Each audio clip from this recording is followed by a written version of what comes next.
Bonsoir à tous, il est 20 h à Abidjan. Voici les titres de l'actualité de ce mercredi 31 octobre.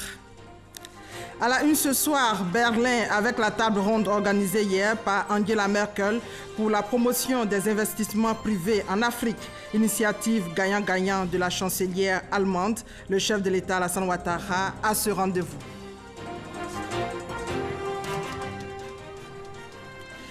Et la Côte d'Ivoire qui gagne 17 places. On parle à présent du classement Doing Business. C'est le rapport publié par la Banque mondiale ce mercredi. Le Premier ministre Amadou Gon Coulibaly se félicite de cette performance. Et vous allez le voir tout à l'heure. Le 20 h de ce soir, c'est aussi le sujet sur le rapatriement volontaire. 246 réfugiés ivoiriens en provenance de la Guinée sont rentrés en Côte d'Ivoire. Leur arrivée à Danané dans quelques instants.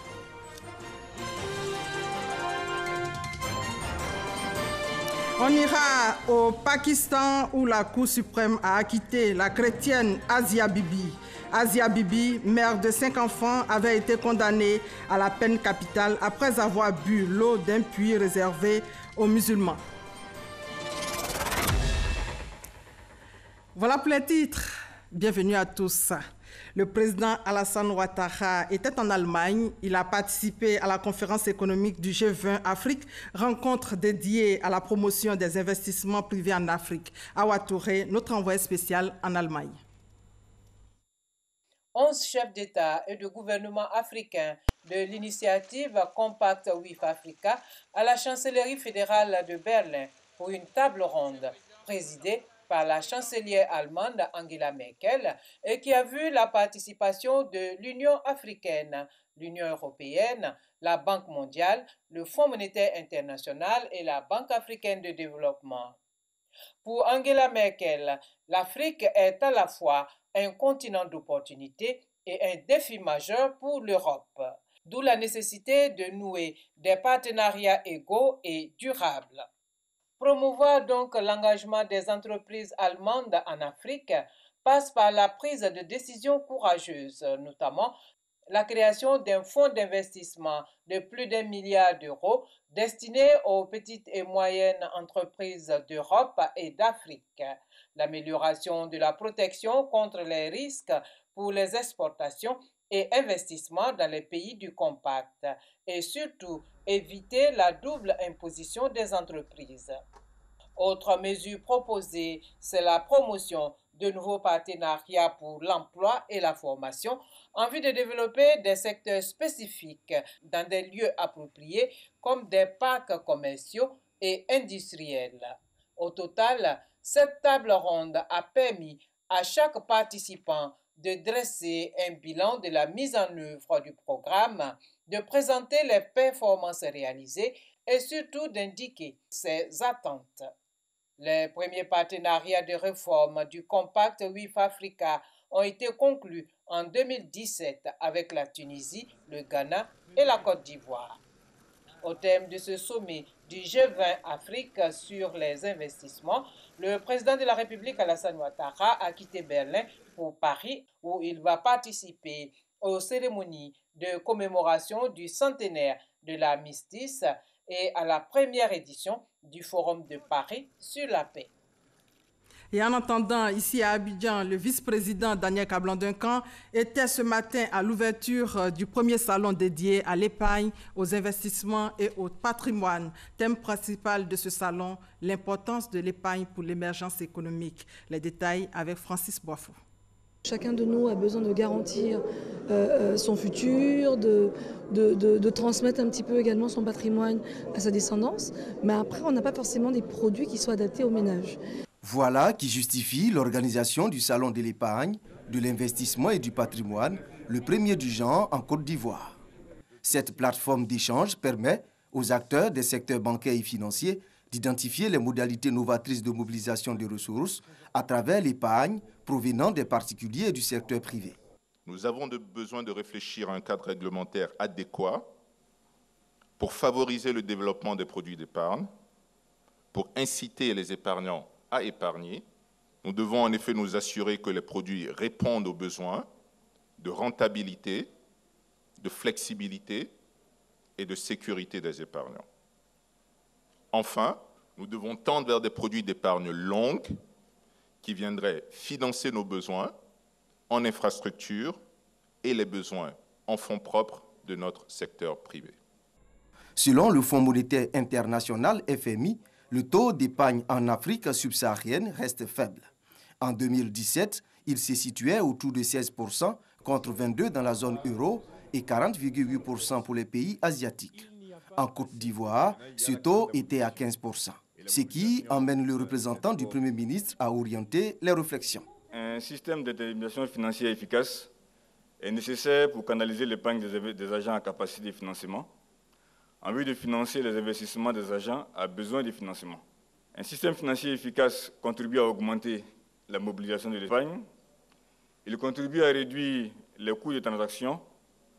Il contribue également à mieux répartir et à allouer de façon optimale les ressources vers les emplois les plus productifs. Un taux d'épargne élevé est donc considéré comme essentiel afin d'atteindre une croissance économique durable dans les pays en développement comme le nôtre. Sur la période 2018-2020, il est attendu un taux de croissance moyen annuel de 8%, ce qui permettra à la Côte d'Ivoire de consolider son statut de pays pré-émergent ou pays frontière de l'émergence, selon le vice-président de la République. Daniel Kablan-Duncan souhaite une nouvelle approche d'épargne basée sur le crédit au regard des chiffres actuels. En Côte d'Ivoire, le crédit domestique représente 26% du produit intérieur brut, contre 112% au Maroc et 180% en Afrique du Sud. Par ailleurs, ces pays ont des taux de mobilisation des recettes fiscales beaucoup plus élevés que la Côte d'Ivoire. Et en 2016, pour un encours global de crédit à l'économie de 5 137 milliards de francs CFA, seuls 536 milliards de francs CFA de crédit ont été octroyés aux PME, soit 10,4%. Au regard de ces situations, l'action devait être triple, à savoir 1. Rendre les banques plus performantes dans leur fonction d'intermédiaire financière. Deuxièmement, diversifier le système financier. Et troisièmement, mieux protéger et éduquer les consommateurs. Les travaux de la première édition du salon dédié à l'épargne, aux investissements et au patrimoine d'Abidjan ont été sanctionnés par la remise du livre blanc au gouvernement ivoirien.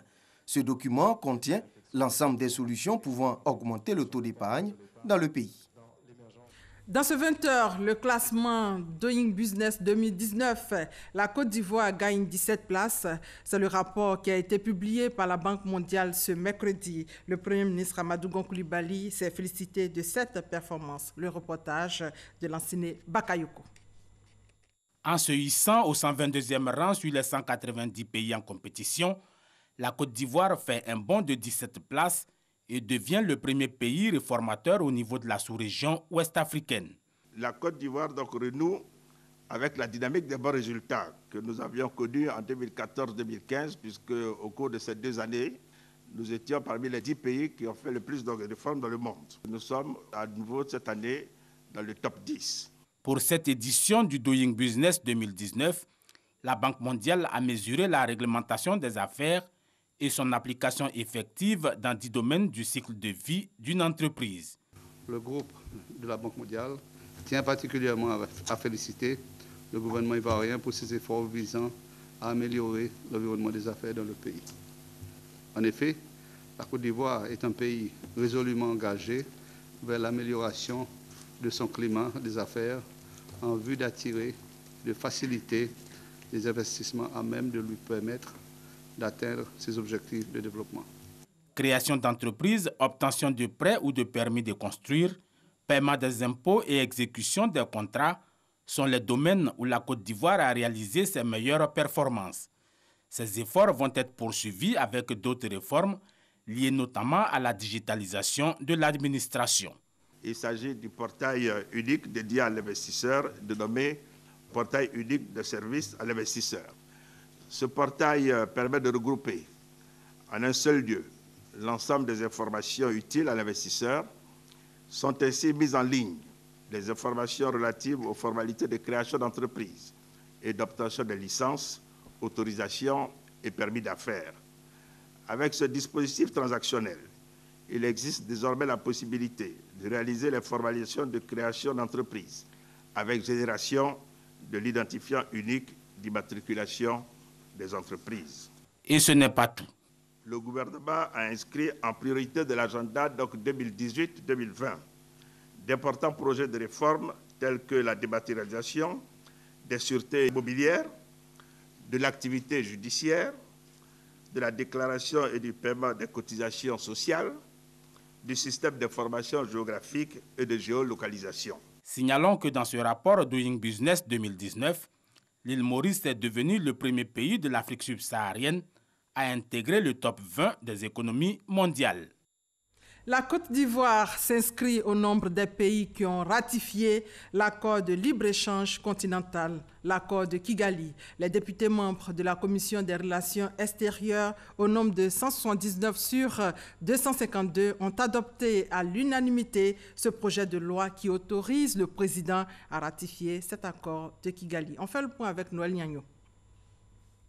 Avec le vote à l'unanimité des députés de la Commission des relations extérieures présents, 179 sur 275, le président de la République est autorisé à ratifier l'accord de libre-échange, la ZELCA, une mine d'opportunités pour la Côte d'Ivoire. C'est un accord qui est très important parce que quand vous prenez un pays comme la Côte d'Ivoire, le commerce interafricain sur le continent est de 17%.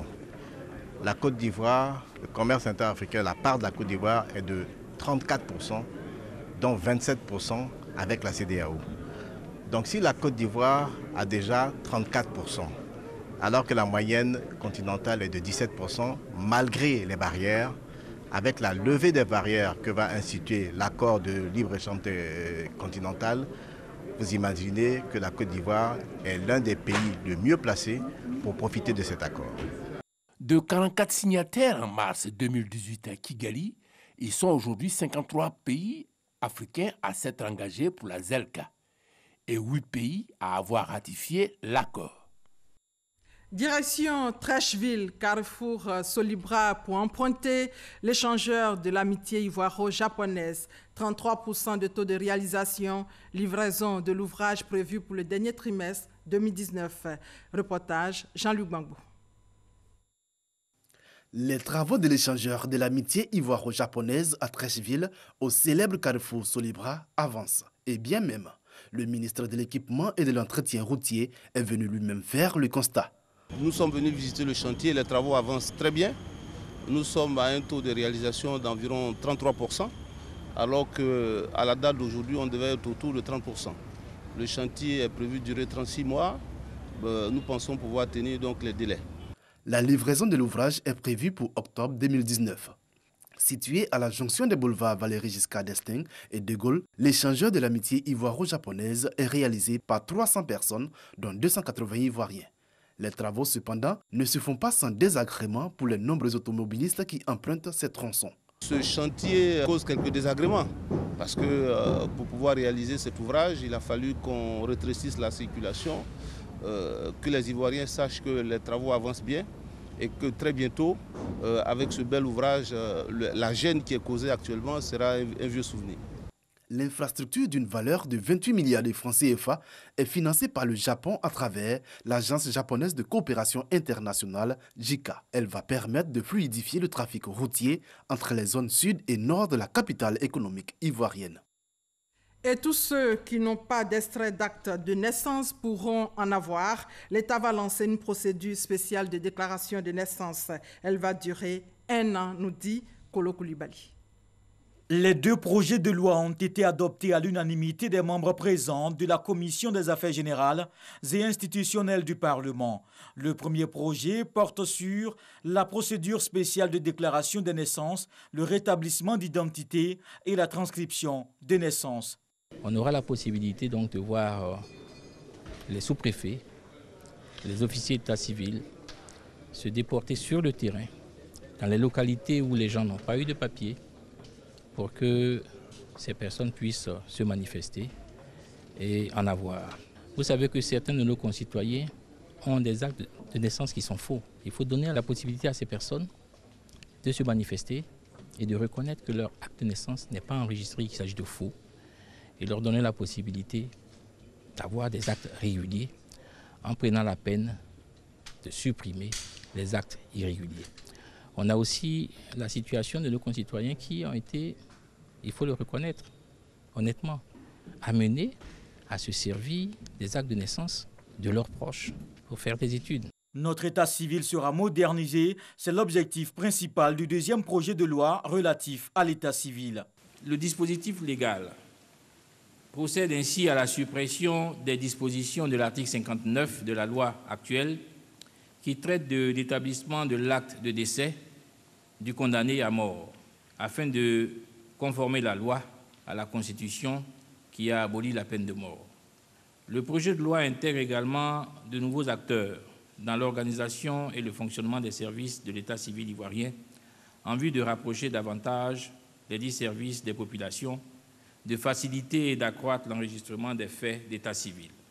Les centres secondaires d'état civil prévus par la loi actuellement en vigueur sont remplacés par les bureaux d'état civil, dont certains seront créés dans les centres de santé, dans les conditions fixées par décret. Ce projet de loi prévoit l'utilisation des procédures électroniques dans l'enregistrement et la délivrance de faits d'état civil. Une dématérialisation sans pour autant abandonner le support papier. On part directement d'Anané, c'est à 625 km d'Abidjan où 246 réfugiés ivoiriens en provenance de la Guinée sont de retour. C'est le 5e convoi en provenance de la Guinée depuis le début de l'année 2018. Le reportage de notre correspondante Eve Boué. Après plusieurs années d'exil en Guinée, 246 Ivoiriens sont de retour au Bercail. Ils ont été accueillis à Gbapleu, à la frontière ivoiro-guinéenne, ce mardi 30 octobre dans l'après-midi. Dès la frontière franchie, nous recueillons les premières impressions. Quand j'ai quitté en Côte d'Ivoire en 2002, j'avais 10 ans. Mais aujourd'hui, j'ai 18 ans déjà. Je suis fier de me retourner chez moi, au pays. C'est eu la guerre ici. Je suis parti depuis 2002. Je suis content même de rentrer chez moi. Quand je vous ai vu là même, c'est moi-même j'ai dit je vais parler. La vie d'un réfugié, c'est pas, on ne peut pas expliquer tout, hein, mais quand même, je suis très content parce que maintenant c'est moi. Je suis très content. Une fois les formalités d'usage remplies, direction le centre de transit du Haut Commissariat des réfugiés HCR de Danané. Sur place, des mots de bienvenue des autorités, des conseils d'usage et des dispositions pratiques avant la destination finale. Ce que nous allons faire maintenant ici au centre de transit, ce sera de procéder à l'identification, de nous assurer que les documents que nous avons reçus concernent bien les personnes qui sont arrivées. Et nous allons leur transmettre ce qu'on appelle le paquet retour. Le paquet retour, c'est un paquet qu'on leur remet pour pouvoir les aider dans les premiers moments de leur réintégration ici en Côte d'Ivoire. On leur parle, on essaie de les orienter parce qu'ils ont été absents du pays depuis des années, 5 ans au moins. Et donc, on essaie de leur dire ce qui va se passer, les procédures, d'abord les aspects logistiques. Ils vont aller chez eux, il y a toute une organisation là-dessus. Pour leur réinsertion, des mesures existent. Nous avons au HCR un programme de réintégration sur 2 ans. Toute personne qui arrive va dans son village d'origine. Et là, nous avons des programmes mis en place. Il peut y avoir aussi des activités génératrices de revenus pour ceux qui en ont besoin. Nous sommes sur des projets de cohésion sociale. Et nous ne sommes pas seuls sur tous ces projets-là. Nous travaillons avec le gouvernement, bien sûr, qui est notre premier partenaire. Nous sommes en train d'essayer d'attirer tous les autres qui peuvent apporter une contribution à ce programme. Parce que c'est un programme qui demande beaucoup de ressources. Il est de notre devoir de faire en sorte que ceux qui sont venus puissent être occupés sainement, qui n'aient plus envie de repartir. Mais mieux, que ceux qui sont venus fassent en sorte que ceux qui sont encore sceptiques reviennent. Notons que ce rapatriement est volontaire. C'est le 5e convoi en provenance de la Guinée depuis le début de l'année 2018. Il est constitué de 139 femmes et 107 hommes. Les mineurs sont au nombre de 121.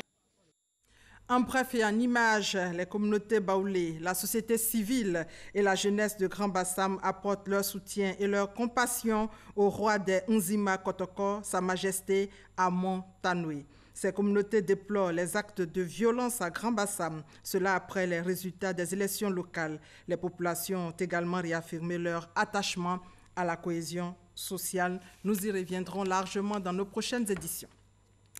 Revenons sur les dernières pluies qui ont fait beaucoup de victimes en Côte d'Ivoire. Aujourd'hui, le gouvernement ivoirien a décidé de prendre des dispositions pour éviter le pire désormais. Suivons ce reportage d'Abou Sanogo. La problématique du drainage des eaux fluviales dans le district d'Abidjan au cœur d'une rencontre initiée par la ministre de l'Assainissement et de la Salubrité, Anne Oulouto, élargie aux différents départements ministériels concernés par les dégâts humains et matériels causés par les fortes pluies, au ministère de l'Intérieur et de la Sécurité, ce pour porter la réflexion sur les mesures et recommandations proposées par l'atelier d'août 2018. Et pour la présente rencontre, il s'agit d'élaborer, selon le ministre de l'Intérieur et de la Sécurité, Sidiki Diakité, des mesures à prendre à l'effet de préserver des vies humaines pendant les prochaines pluies. À 5 à 6 mois des prochaines saisons des pluies, il était important aux membres du gouvernement directement concernés par la question, et cela sur instruction du Premier ministre, de se retrouver pour échanger d'abord sur le bilan des travaux effectués et ensuite élaborer les différentes mesures à prendre pour que la prochaine saison des pluies puisse être traversée par nos populations dans la quiétude. Les recommandations portent, entre autres, sur la gestion des déchets solides, l'occupation du domaine public et la réglementation en matière d'urbanisme et d'occupation des sols. Par ailleurs, il sera procédé au curage et à l'aménagement des cuvettes. Et ces travaux nécessitent plusieurs déguerpissements. Au niveau du foncier, les dossiers de délimitation des territoires désormais numérisés.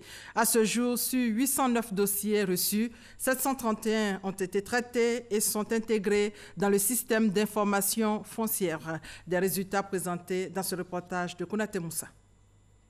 La numérisation des dossiers des limites de territoires de village est effective. Grâce à un logiciel, tous les documents sur les délimitations des territoires sont désormais conservés de façon numérique.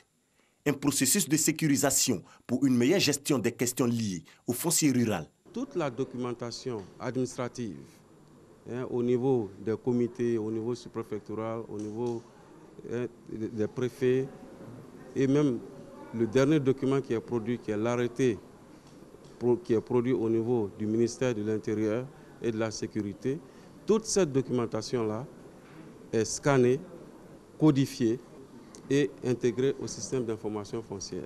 Les documents sur les limites des territoires en version numérique, une tâche dévolue à la cellule technique de numérisation des dossiers de délimitation des territoires de villages créée par l'Agence foncière rurale. Installée le 10 octobre dernier, la cellule enregistre à ce jour 809 dossiers reçus, dont 731 déjà traités et intégrés dans le système d'information foncière. Des résultats jugés satisfaisants. Cette cellule est pour nous un outil essentiel dans la gestion des informations foncières, en ce sens qu'elle constituera l'épicentre de notre système de stockage et d'archivage pour toutes les données relatives à la délimitation des territoires villageois sous l'égide de l'AFOR. Je voudrais donc vous féliciter particulièrement et vous renouveler mon encouragement. La cellule technique de numérisation des dossiers de délimitation des territoires de village est composée des cadres du BNET, Bureau national d'études techniques et de développement, de la Direction générale de l'administration et du territoire et de l'Agence foncière rurale qui assure le secrétariat technique. Un mot de médias avec des journalistes et techniciens pour le prix Ghislaine Dupont qui ont été formés. Formation de 2 semaines à Abidjan grâce à un partenariat entre la RTI et RFI. On fait le point avec Christian Dago et Salimatou Dia. Ils sont 20 journalistes et techniciens à bénéficier d'une formation sur les techniques de reportage. Un module qui vise à détecter les talents chez les professionnels des médias. Une formation pour la bourse Ghislaine Dupont et Claude Verlon, 2 journalistes radio assassinés au Mali. On voulait vraiment perpétuer ce qu'ils savaient faire de mieux, c'est-à-dire du reportage de terrain.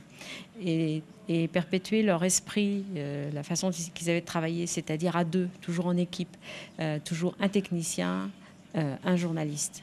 Alors nous formons des journalistes et des techniciens essentiellement au reportage. Donc comment on organise un reportage, comment on le prépare, comment on travaille sur le terrain et ensuite comment on restitue ce reportage sous forme d'un enrobé, donc avec des sons et des micros. Inculquer le goût du travail et l'esprit d'équipe sont entre autres les valeurs transmises durant cette formation. Ce qui m'a frappé, c'est que c'est la collaboration qu'on montre entre le journalisme et le technicien.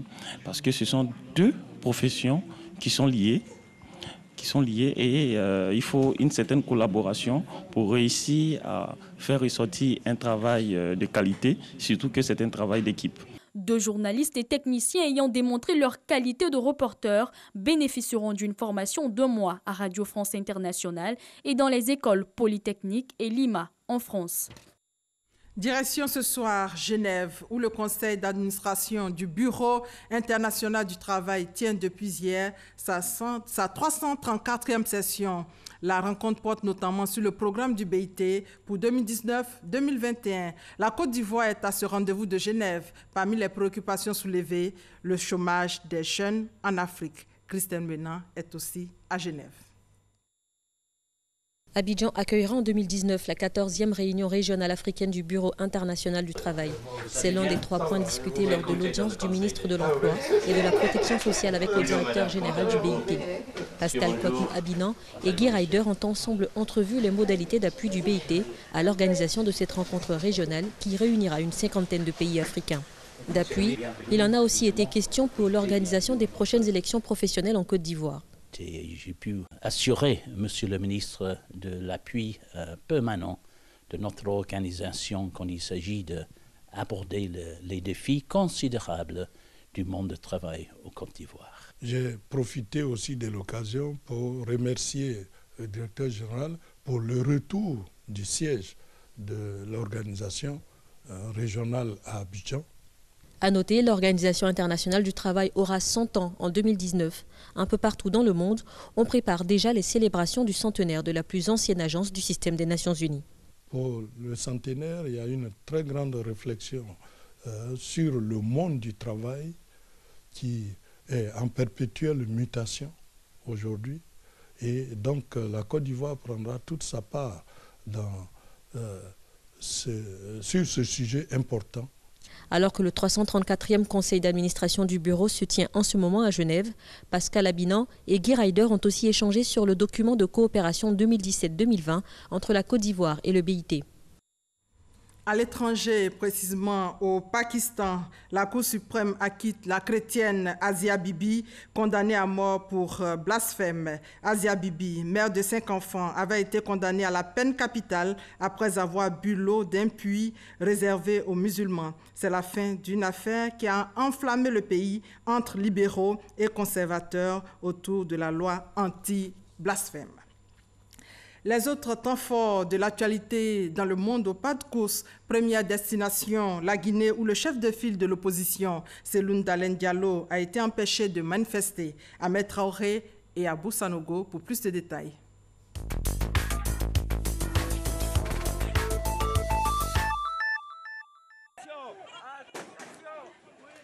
Un dispositif a barricadé la résidence du chef de l'opposition Cellou Dalein Diallo pour l'empêcher de rejoindre ses troupes dans la rue. Les forces de police ont investi les alentours de son domicile pour l'empêcher, lui et ses camarades de l'opposition, de prendre la tête d'un cortège pour une marche non autorisée par les autorités guinéennes. Le chef de l'opposition reproche à Alpha Condé le non-respect des dispositions de la Constitution. Après cette marche avortée de l'opposition, un jeune manifestant a été tué à Conakry lors de heurts avec les forces de l'ordre. 12 mois d'emprisonnement, dont 2 fermes et 10 assortis de sursis. C'est la peine infligée à l'ancien président de la Fédération béninoise de football, Anjorin Moucharafou, à l'entraîneur